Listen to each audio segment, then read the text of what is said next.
day, another beautiful day. Tunajiandaa kwenda kazini, na hapa nipo nafunga mtandio wangu ili nielekee kwenye mihangaiko ya kutafuta riziki,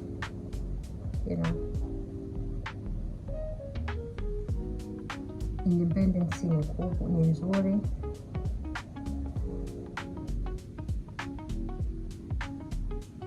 So you gotta work for your dreams, work for your happiness, work for your goals. Yeah.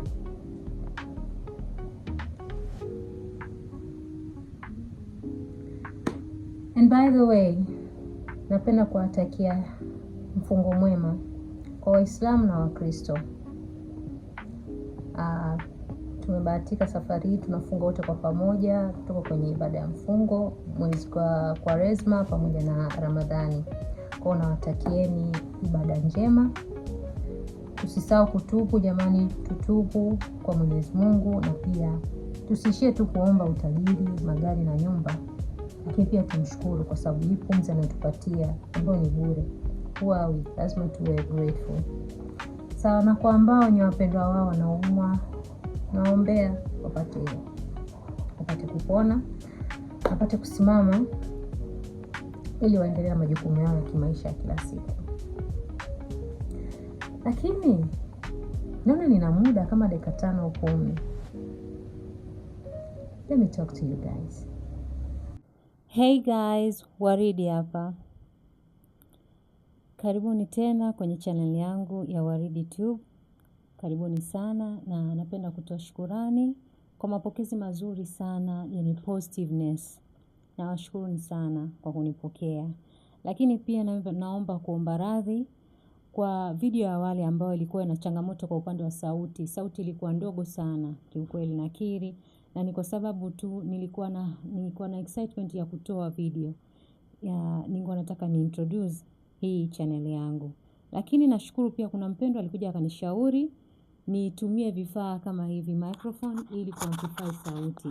I hope itakuwa imeleta improvement nzuri ili mpate kusikia kile mnachostahili. Na karibu. Leo tunaenda kuongelea maana halisi ya albinism. Na imani kwamba kutakuwa kuna watu wana idea kuhusiana na maana halisi ya albinism au ualbino.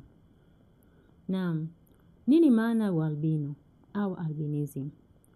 Albinism ni ile hali ya mwili kuwa na kuzalisha melanin kwa kiasi kidogo sana au hakuna kabisa. Na melanin ni body substance ambayo inatupatia rangi ya macho, nywele pamoja na ngozi.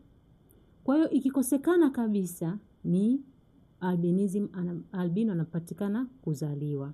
Lakini pia ikiwa kwa uchache sana, pia uwezekano wa mtu kuwa na albinism unakuwa 100%.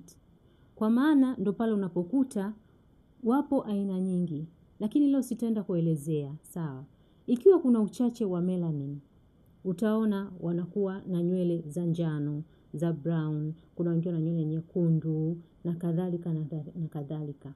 Na ikiwa hamna kabisa, basi unakuwa umekosa rangi kabisa kwenye nywele zao, mboni za macho zao, na pia kwenye ngozi wanaonekana ni hali ya kuwa weupe sana.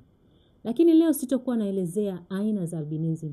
Huko mbele tutakuja kuelezea aina za albinism kutokana na muonekano wao. Yes, na hii albinism sio tu kwa upande wetu sisi binadamu. Ipo pia kwa wanyama, ipo pia kwa wadudu. Ambao na imani nyie pia ni mashahidi, mmekuwa mkikutana na viumbe kama hivyo. Either mmeona kwenye mitandao au hata kwa kusikia au kuona kwa macho. Kwa mfano, mende mnaoona wengine, kuna wengine unakuta ni weupe au wanakuwa na rangi ambayo sio ya kawaida kama mende wengine. Sorry, nimebidi tu nitumie mfano ili mpate kuelewa zaidi. Tuongelee sasa melanin, kazi yake nini?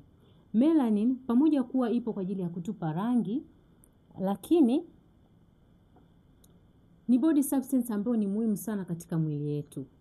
Na tunafahamu jua ni kitu muhimu sana katika maisha yetu, katika masuala zima ya ukuaji na mambo mengine. lakini jua lina miale ambayo sio salama kwenye ngozi zetu au kwenye miili yetu. Sawa? Kwa Mwenyezi Mungu alipotuwekea hii body substance aliweka kwa mahususi ya kutupatia pia protection kutokana na miale mibaya ya jua. Kisayansi wanaita ultraviolet rays. Sawa?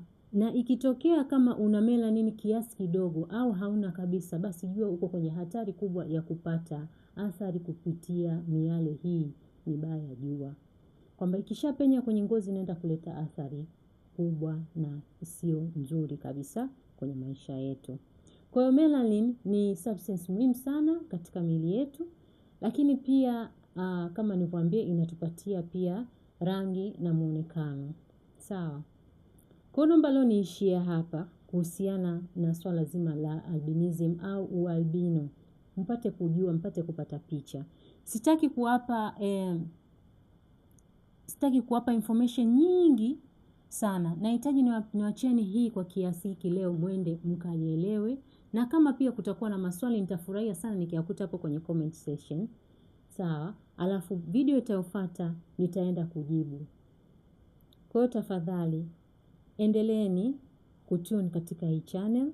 Tuna mambo mengi ya kujifunza kuhusiana na albinism au ualbino. Ndio.